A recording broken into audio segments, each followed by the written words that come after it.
My head. All right. I want to go to Congressman Chip Roy, the Texas Republican, kind enough to join us. Congressman, I haven't talked to you in a while. I'm great to talk to you now. What do you make of the Gaetz nomination? I know the Senate will decide on that, but he's a colleague of yours. What do you think? Well, look, Matt Gaetz is a disruptor. Matt Gaetz is somebody who would take on the Department of Justice head on. And I think that's why a lot of people are pretty squeamish about the nomination. Obviously, President Trump has been sending up some nominees that I think would be disruptive to the status quo. Tulsi Gabbard, who's a friend of mine, now a Texas resident, lives near Austin. Got friends like Robert F. Kennedy Jr. These are outside the box folks that are coming up here to, challenge the status quo, drain the swamp. I think that's critically important. And, look, Matt would do that. And, look, Matt's sometimes viewed as controversial because he's pretty aggressive. He was a disruptor in the House. I agreed with him a lot, probably most of the time. We disagreed last year on the, Kevin McCarthy motion to vacate vote, for example. But look, Matt would go in and root out a lot of the corruption that is plaguing the Department of Justice. I'm a former assistant United States attorney. What I've seen out of the Department of Justice is criminal. And what they've done on the FACE Act to target, innocent Americans for exercising their First Amendment rights and free speech, what they've done to, target, politicians and former President Trump and others. It's pretty egregious what the Department of Justice has done. So it needs to be rooted out. And I think Matt Gaetz is raising eyebrows because he would do just that. You still, that is, Republicans, Congressman, will have, the majority in the House, but by the same tenuous margin or close to it that you had before. And you had said that you were worried about what could happen as a result. The reason why I mention it is Mike Johnson seems to be seen as the inevitable speaker, but do you concur with that?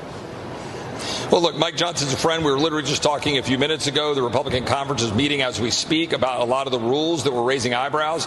Yesterday, we came to a bit of a consensus, at least as maybe I'll call it a step one consensus for this team to unify.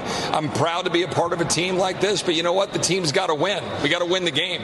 And I don't want to be a part of a team just for the sake of it. And the speaker knows that. We're trying to figure out how we can organize this conference for success. There's a number of members of this conference who, frankly, they want the status quo back. They want the powers that be to go behind a closed room and just drop stuff on the floor. Last year, we had multiple bills that were voted off the floor that had more Democrat votes than Republicans. We had votes on the floor that didn't have a majority of Republican votes. We spent almost $2 trillion by suspending the rules, Neil.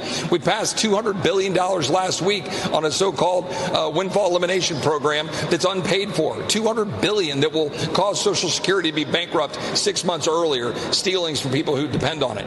We can't do that anymore. People know we're serious about that. The Rules Committee and having conservatives in place matters. That's going to be critical between now and January that we get that all sorted out. But I think we're going to be able to unify as a team to advance the agenda and the mandate the American people sent us here to advance, but only if we will make sure we've got an organization in place to deliver and not do the same old swamp tactics where people just spend other people's money and rack up debt and then just walk home and say, oh, yeah, I would vote for a balanced budget amendment. Well, why don't you stop voting for all the spending that's bankrupting our country and mounting up debt for our kids and grandkids? That has to end. It sounds, Congressman, I don't want to put words in your mouth, that Mike Johnson shouldn't be, going back and assuming the Speaker's office is his for another 2 years. Well, look, again, Mike is a good friend, and we were just talking about it. I think Mike is got overall strong support in the conference. But we as a conference, regardless of what we're talking about with speakerships or leadership, we as a conference have got to come together and organize ourselves for success. That means getting the right people on committees so that we can carry out what the American people sent us here to do, advance the agenda, work with President Trump. I will be happy to work with Mike Johnson. He's a good friend. He's a good man. But let's get this conference organized to win. We're not on a team for the sake of it. We're on a team to win. Real quickly, we're just hearing, and this is coming via Donald Trump Jr. posting on X, that Robert F. Kennedy Jr. will be, quoting here, the Secretary of Health and Human Services. Yeah. What do you think of that? Well, Robert has become a good friend of mine. We have been talking now for about 3 or 4 years about what we need to do to initiate healthcare freedom. I campaigned on that 6 years ago.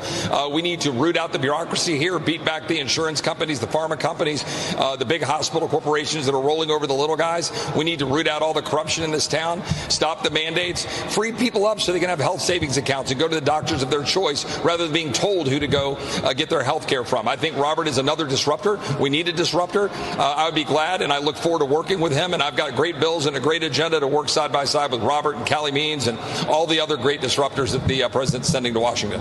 All right. Very good talking to you again. Chip Roy, thank you for joining us. Thanks, Neil. God bless. All right. We're following a number of other developments here, including how some of these other cabinet positions are